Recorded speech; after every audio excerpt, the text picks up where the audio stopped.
कधीच नाही चुकणार तुमचे फेवरेट टीव्ही शोज झी5 सोबत, तेही एकदम फ्री।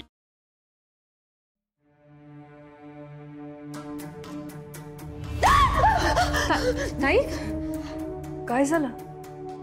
हा काय काय झालं? नेत्रा तू आहे? मला वाटलं तुला वाटलं तुझी सासू आहे हो ना? ताई काय असं घाबरून कसं चालेल? नेत्रा बघितलेस ना तू कसं केलं सासू म्हणे? मला खूप भीती वाटते। मला वाटतं कधीतरी तो येतील आणि माझा गला दबावतील आणि नाही असं काही होणार नाहीये। ऐका माझं, असं काही होणार नाहीये। आम्ही आहोत ना, काही होणार नाही असं। नेत्रा असं काय करते सासू मा? ते सध्या त्यांची तब्येत बरी नाहीये ना, त्यामुळे जरा त्यांना त्रास होतोय म्हणून असं करतायत त्या। पण तुम्ही काळजी नका करू, त्यांना बरं वाटेल।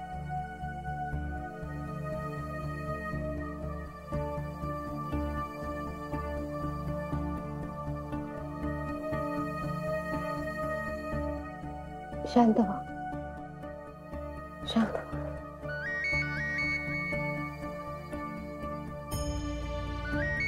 अद्वैत साहेब मी आलेच हा।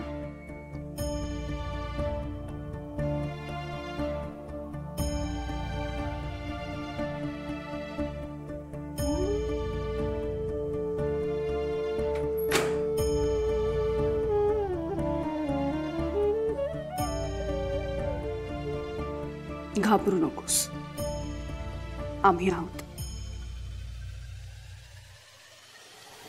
मी आणि आत्या बाहेर गेलो होतो, आत्ताच आलो।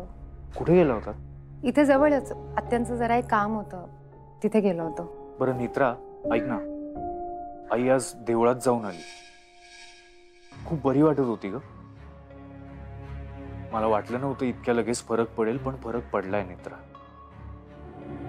इतका फरक पडलाय नेत्रा की आज स्वतः भेटायला आली होती मला साईट ऑफिसवर। बाईसाहेब ऑफिस मध्ये आल्या होत्या? हो। कशाला? मला भेटावंसं वाटलं म्हणून आली ती ऑफिस। आणि आता कुठे आहेत त्या? ती इथून आश्रमात गेलीये, ध्यानासाठी जाणार आहे म्हणाली। नेत्रा ही खरंच खूप खुश होती ग, म्हणून मग मीही थांबवलं नाही तिला। पण नेत्रा तो सर्पलिपीचा फोटो डिलीट केल्यापासून खूप फरक पडलाय तिच्यामध्ये, आणि तोही एकदम इन्स्टंट। खरंच खूप खुश आहे ग, कारण तुझ्यावरचा मृत्यूयोग टळलाय। मला विचारत होती काय झालं, कसं झालं, मला सांग।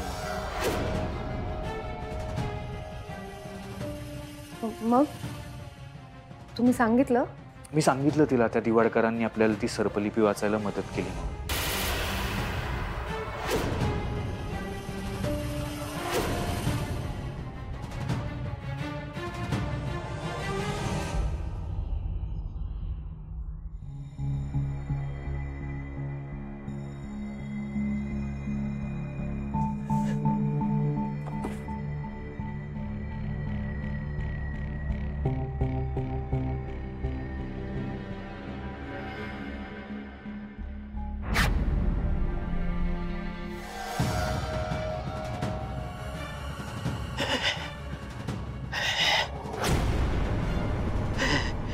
हे पुन्हा घडतंय,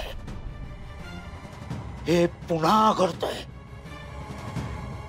पूर्वी मी सर्पलिपीचा अभ्यास करत बसायचो तेव्हाही असंच घडायचं,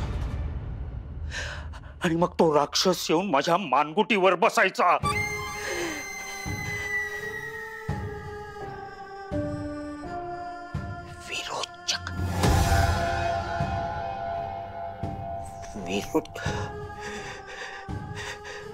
हे विरोचक येण्याची चाहूल तर नसेल ना? आत्या, आत्या खूप मोठा घोळ झालाय। काय झालं? रुपाली बाईसाहेब अद्वैत साहेबांच्या ऑफिस मध्ये गेल्या होत्या।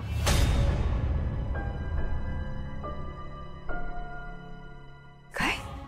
त्यांनी नेहमीप्रमाणे गोड गोड बोलून फसवलं अद्वैत साहेबांना।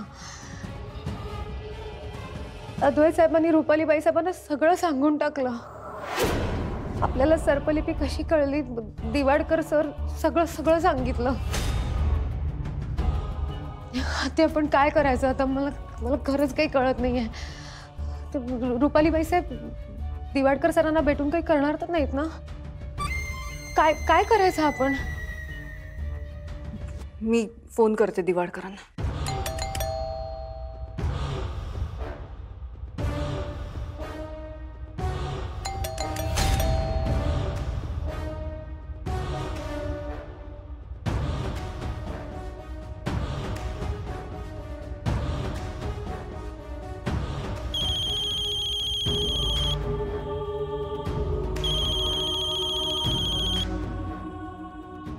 हॅलो, कोण आहे? मी इंद्राणी. कोण? त्या दिवशी आपण शेखर राजाध्यक्षांच्या ऑफिसमध्ये भेटलो होतो सर्पलिपीबद्दल बोलायला. मग आता काय? माझं एक खूप महत्वाचं काम आहे तुमच्याकडे. माझ्याकडे वेळ नाहीये. हे बघा, एकदा ऐकून घ्या प्लीज. कोण आहात तुम्ही? कोण आहात? तुमचं ऐकायला कोण आहात तुम्ही? पंतप्रधान की प्रेसिडेंट?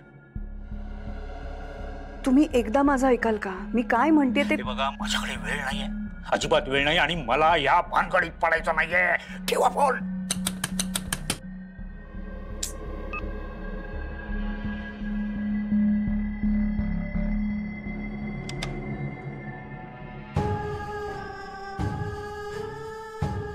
कोण तुम्ही? बेल काय वाजवताय सारखी? मला काही नकोय, निघा तुम्ही.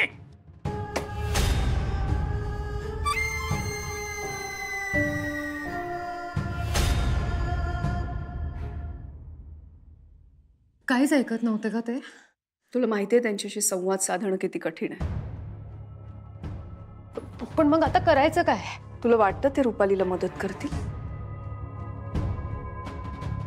मला नाही वाटत. ते रुपालीला दारात सुद्धा उभं करणार नाहीत. आपल्याला मदत करताना त्यांनी किती आडेवेडे घेतले होते, आठवतंय ना तुला?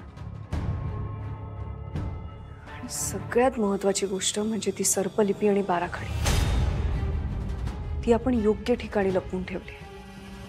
तिथपर्यंत रुपाली पोहोचणं शक्यच नाहीये. त्यामुळे मला वाटत नाही काही काळजी करावी. चला, निघा तुम्ही. मला मदत हवी आहे तुमची. तुम्हाला कळत नाही का मी काय म्हटलं? निघा तुम्ही.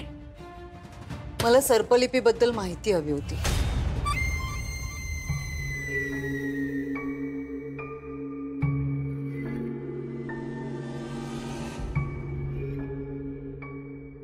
माझ्या जीवन मरणाचा प्रश्न आहे, प्लीज मदत करा मला. तुमच्याही जीवन मरणाचा प्रश्न आहे.